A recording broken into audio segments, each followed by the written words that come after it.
अस्सलाम वालेकुम। मेरा नाम डॉक्टर शाहिदा वज़ारत है और मैं आपकी तवज्जो आज एक बहुत ही अहम मसले की तरफ कराना चाहती हूँ। और वो मसला ये है, जो बात मैंने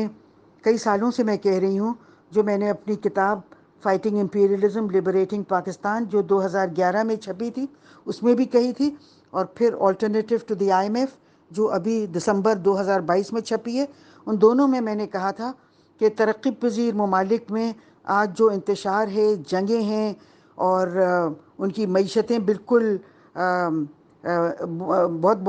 बुरे बुरे बहरान उनकी मईशतों में आए हुए हैं। इस सब का जो ये है, ये सब इसलिए सारे मसले खड़े किए जा रहे हैं क्योंकि इन तमाम मुल्कों को वापस नौबादियाती निज़ाम की तरफ ले जाना है,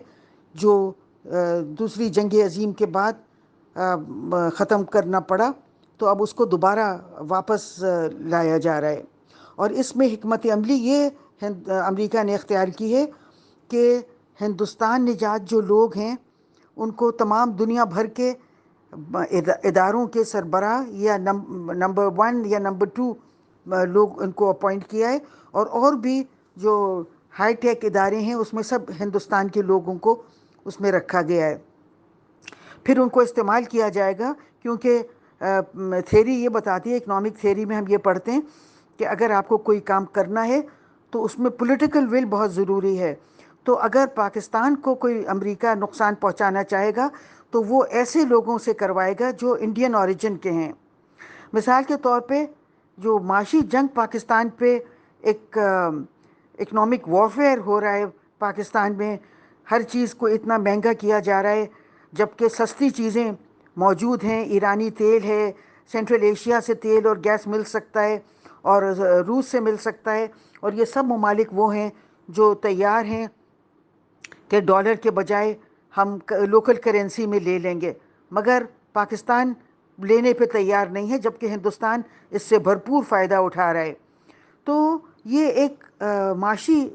जंग है जो पाकिस्तान पे मुसल्लत की जा रही है, और जिसकी जो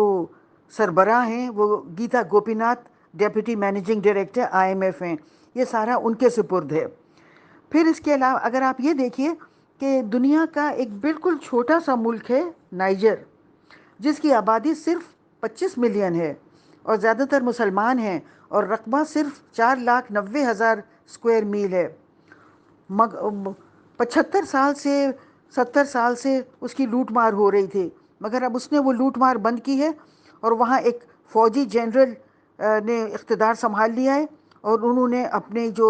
उनके जो मादनियात थे जो फ्रांस और सारे यूरोप लूट रहा था, उसका उन्होंने ये लूट मार बंद कर दी है। ना इतने कम लोग हैं, 25 मिलियन सिर्फ, ना एटमी क़ुव्वत हैं, रकबा भी इतना कम है, मगर ईमान से सरशार हैं और अपने मुल्क के लोगों की तहफ़्फ़ुज़ करना जानते हैं। फिर आप देखिए कि जो स्ट्रेटेजिक जंग पाकिस्तान पे मुसल्लत होने जा रही है, उसके जो मैं कहूँगी चीफ ऑफ स्टाफ हैं वो जो बाइडेन हैं और ऋषि सुनाक हैं। और ऋषि सुनाक जो हैं उनका काम ये है कि वो चूँकि बरतानिया के वज़ीर आज़म हैं और तरक्की पजीर मुल्कों को, पाकिस्तान को नौबादियाती दौर की तरफ ले जाया जा रहा है, तो वो वहाँ अपना रोल अदा कर रहे हैं पाकिस्तान को दोबारा ब्रिटिश एम्पायर के कंट्रोल में लाने की। और जो बाइडेन जो हैं वो उनकी जो जिम्मेदारियां हैं वो पाकिस्तान ईरान की जंग करवाना और पाकिस्तान और अफ़गानिस्तान को लड़वाना, और इसको इस पूरे ख़ित्ते को जंग की आग में लपेट देना। और आप देखिए कि पाकिस्तान की जो लीडरशिप है उससे बड़ी मायूसी हो रही है, क्योंकि आप देखिए कि पाकिस्तान जो ऐसा मुल्क है कि 25 करोड़ लोग और इतना बड़ा रकबा और एक एटमी पावर, मगर वो बिल्कुल बॉक्स ऑफ कार्ड्स की तरह कोलैप्स हो रहे हैं, और अमेरिका जो चाह रहा है करता फिर रहा है। अभी अमेरिका, आप देखिए कि वो अमेरिकी एम्बेसडर वहाँ ग्वादर पहुँच गए और उन्होंने वहाँ बिल्कुल टिपिकल काउबॉय स्टाइल में चाइना को ये पैगाम दिया कि हम यहाँ भी ये जो अल्टरनेटिव रूट چائنا نے بنایا تھا، انہوں نے یہ ان کو پیغام دیا کہ ہم یہاں بھی تمہیں نہیں وہ کرنے دیں گے، یہاں بھی ہم آ گئے ہیں۔ تو بڑا افسوس ہوتا ہے جس طرح پاکستان کی حکومت ہر چیز میں پسپائی اس کی ہو رہی ہے، اپنے لوگوں کو تحفظ نہیں دے پا رہی ہے، اپنے لوگوں کو سستی چیزیں جو دنیا بھر کے لوگ استعمال کر رہے ہیں، پاکستان کی حکومت بالکل فیل ہو گئی ہے لوگوں کو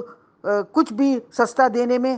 اور ہر چیز کی قیمتیں جو ہیں آسمان سے باتیں کر رہی ہیں، اور پھر جو چاہے ہمیں جنگ میں مسلط کر دے، جو چاہے ہمارے وہ جو ڈیولپمنٹ جہاں ہو رہی ہے وہ پہنچ جائے وہاں اور کہے کہ یہاں ہم بھی یہی ڈیولپمنٹ دیں گے۔ آپ دیکھیے پچھلے 75 سال سے مغربی ملکوں نے ہمیں بہت خوار کیا، ہمیں نہ تو ڈیولپمنٹ دیا، پھر ڈیولپمنٹ کے نام پہ ہمیں آئی ایم ایف کے پاس بھیج دیا۔ آئی ایم ایف نے ہمیں $3 بلین دینے کے لیے انہوں نے ہمارے قرضے کی جو وہ ہے اماؤنٹ وہ 100 بلین زیادہ سے بڑھا دی، ڈی ویلیویشن اور انٹرسٹ ریٹ کو بڑھا کے انہوں نے $3 بلین دیے، مگر جو شرائط اتنی سخت عائد کی کہ اس کی وجہ سے ہمارے قرضے جو ہیں وہ پچھلے صرف 4 سال میں قرضے $100 بلین سے بڑھ گئے ہیں۔ اور اگر دیکھیے اگر ہم پاکستان کی حکومت اسی طرح کرتی رہے گی اور جو ہمارے محسن ہیں ان کو اس طرح خوار کرتی رہے گی، ان کا پیسہ بلینز آف ڈالرز لگوا دے گی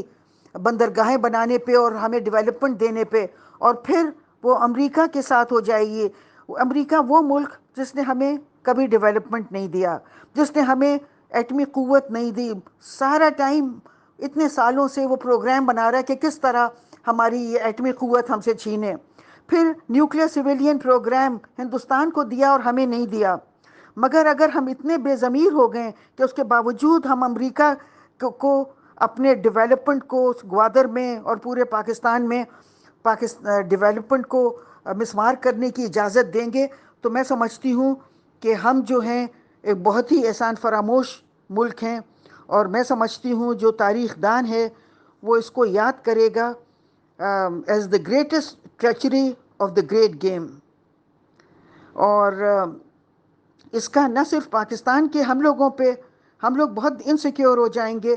بلکہ پورے دنیا کے مسلمان جو پاکستان کی طرف دیکھتے تھے وہ بہت انسیکیور ہو جائیں گے۔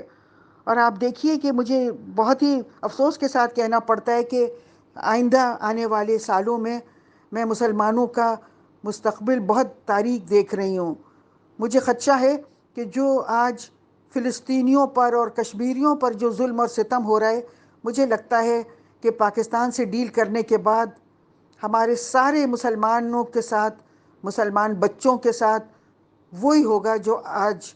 کشمیریوں کے ساتھ ہو رہا ہے اور جو فلسطینیوں کے ساتھ ہو رہا ہے۔ بہت شکریہ۔